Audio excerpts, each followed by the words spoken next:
Jacob ফাটু Ramen রেঞ্জের জন্য কাজ করছে, যে উসো জিমি উসো রমেন রেঞ্জের জন্যই কাজ করছে। কিন্তু সমস্যা হলো একটাই, বর্তমানে ব্লাডলাইনের মধ্যে আমরা দুইটি টিম দেখতে পাচ্ছি। সো গাইস, আজকের স্ম্যাকডাউনটি শেষ হয়ে গেছে। কি হলো আজকের স্ম্যাকডাউনের সমস্ত কিছুই থাকবে আজকের এই ভিডিওতে।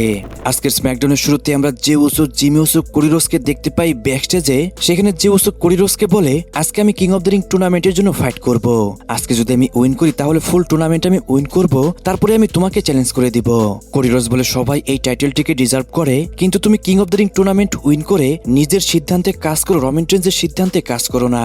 গাইস, এখানে তো কোরিরোস যে উসোকে একটু হলো রমেন রেঞ্জের এগেইনস্টে বিভ্রান্ত করার ট্রাই করছিল, কিন্তু এই বিষয়ে যে উসো কিন্তু পাত্তাই দিচ্ছিল না। এবার যে উসো রমেন রেঞ্জের উপর পুরোই রয়্যাল, তাই আমার মনে হয় এখনই যে উসো এবং জিমোস রমেন রেঞ্জের এগেইনস্টে বিট্রেল করবে না।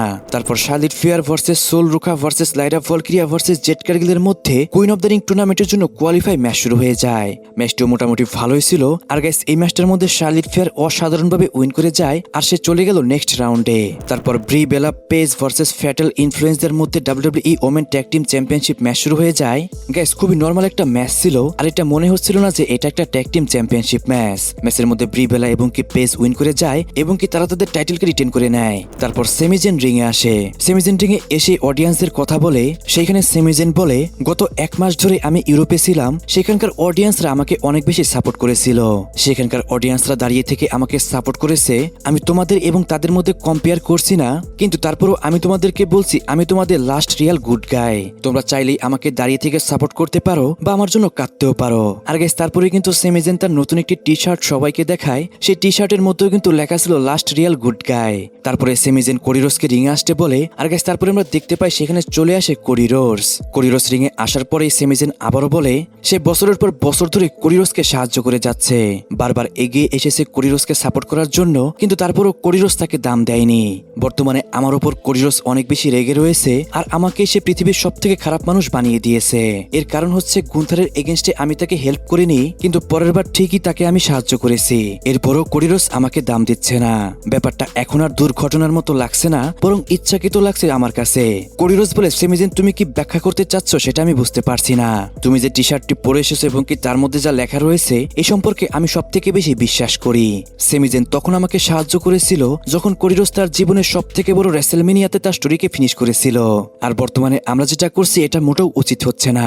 সেমিজেন বলে, সেখানে শুধু আমি একজন ছিলাম না, সেখানে ছিল জন সিনা, কেভিন ওয়েন্স, র্যান্ডি অর্টন। সেখানে আমরা সবাই মিলে তোমাকে হেল্প করেছিলাম, আর এইসব কিছু থেকে বোঝা যায় যে আমি একজন সত্যিকারের ভালো মানুষ। কোরিরোস বলে, সেমিজেন যদি সত্যিই চায় তাহলে সে তো সামলাতে পারবে না, কারণ বর্তমানে যে সমস্ত কাজ করছে সেমিজেন, এর কারণে সে নিজের থেকে হতাশ হয়ে যাচ্ছে, যার কারণে সে ফিউচারে কিছুই পাবে না। আমি জানি সেমিজেন, তোমার শুধু একমাত্র চাওয়া সেটা হলো ডাব্লিউডাব্লিউই চ্যাম্পিয়নশিপ। সত্যি কথা হলো সেমিজেন, আমি যতদিন পর্যন্ত ডাব্লিউডাব্লিউই চ্যাম্পিয়ন থাকবো ততদিন পর্যন্ত তুমি এটা কখনোই উইন করতে পারবে না।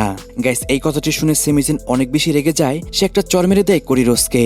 কোরিরোসও এই চরটি খেয়ে সেও একটা চর মেরে দেয় সেমিজেনকে। তারপরে সেমিজেন আরো বেশি রেগে যায়। সে রেগে নিচে যে একটা চেয়ার নিয়ে আসে কোরিরোসকে মারার জন্য, কিন্তু আবার সেমিজেন কি মনে করে সেখান থেকে চলে যায়। এখন গাইস, যেভাবে সেমিজেনকে ইউজ করছে ডাব্লিউডাব্লিউই, এটা দেখে মোটামুটি আমার কাছে ভালোই লাগছে, কারণ কিছুদিন আগে সেমিজেনকে মিড কার্ডে রাখা হয়েছিল, বর্তমানে সেমিজেনকে আবারও মেইন ইভেন্ট স্পটে নিয়ে এসেছে। এই জন্য গাইস, এই বিষয়টা আমার কাছে মোটামুটি ভালোই লাগছে। তারপর ব্যাকস্টেজে আমরা সোলো সিকোয়া এবং কি জ্যাকব ফাটুকে দেখতে পাই। সেখানে জ্যাকব ফাটু সোলো সিকোয়াকে বলে, তোমাকে রমেন রেঞ্জ বাড়ি ফিরাতে চায়, এখন সময় আবারও এসেছে পরিবারের সাথে আবারও তোমার মিল হওয়ার, তাই এখন আবার তাকে ফিরে এসে ট্রাইবাল চিফকে এগনোলেজ করে ব্লাড লাইনের সেবা করা উচিত সোলো সিকোয়া তোমার। সোলো সিকোয়া বলে, রমেন রেঞ্জ আমার বাড়ি নয়, এটা একটা কারাগার ছাড়া আর কিছুই নয়। জ্যাকব ফাটু, তুমি এত কাছে চলে গিয়েছিলে রমেন রেঞ্জকে হারানোর, তুমি যদি আর একটু ফাইট করতে পারতে তাহলে কিন্তু তুমি রমেন রেঞ্জকে হারাতে পারতে, আর তারপরে তুমি রমেন রেঞ্জের কাছ থেকে সবকিছু নিতে পারতে যা তার কাছে এখন রয়েছে। তুমি বর্তমানে রমেন রেঞ্জের একটি কুকুরছানা মাত্র। তুমিও উসোসদের মতোই একজন ব্যর্থ, তুমি নিজের পরিবারের সামনে একজন বিভ্রান্ত মানুষ। জ্যাকব ফাটু বলে, আমি ঠিকই বুঝি এবং কি আমি জানি আমি কোথায় থেকে এসেছি, কিন্তু আমি রমেন রেঞ্জকে কথা দিয়েছি আমি তাকে রক্ষা করব, তার জন্য আমাকে যা করতে হয় আমি তাই করব, তার রাস্তায় যে আসবে তাকে আমি ডিস্ট্রয় করে দিব। সোলো সিকোয়া বলে, যদি রমেন রেঞ্জ চায় আমি তার টিমে আবারও যোগ হই, তাহলে রমেন রেঞ্জের নিজে এসে আমাকে এটা বলতে হবে। গাইস, এখানে ডাব্লিউডাব্লিউই করতে কি চাচ্ছে এটা কিন্তু এখন পর্যন্ত ক্লিয়ার নয়, কেন জ্যাকব ফাটুকে দিয়ে রমেন রেঞ্জ সোলো সিকোয়াকে এই মেসেজ দিল। রমেন রেঞ্জ কি সত্যি চায় সোলো সিকোয়া তার টিমে আবারও আসুক?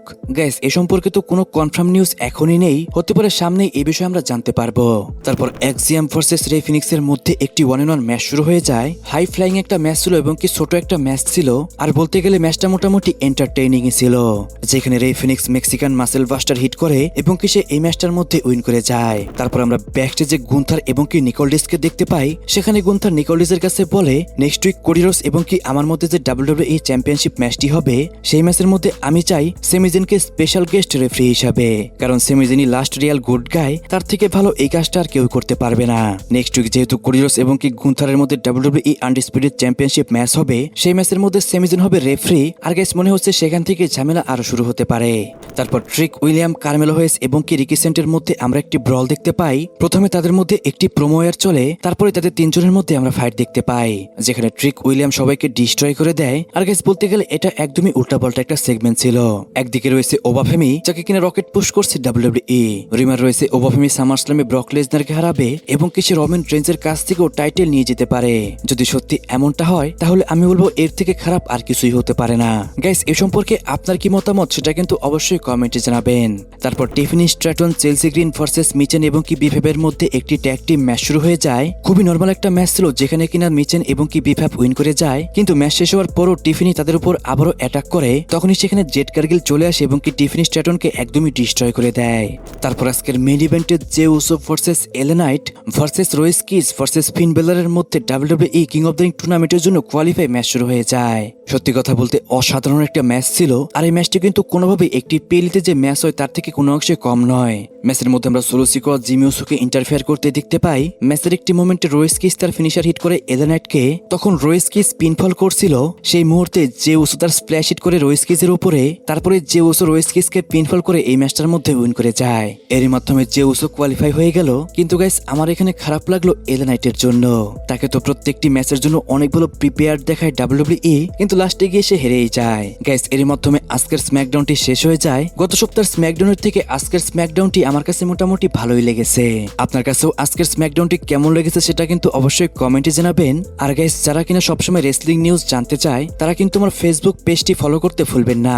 সো গাইস আজকের ভিডিও এই পর্যন্তই। রেসলিং সম্পর্কিত সমস্ত নিউজ এবং কি আপডেট জানতে অবশ্যই চ্যানেলটিকে সাবস্ক্রাইব করবেন এবং কি পেজটিকে ফলো করতে ভুলবেন না।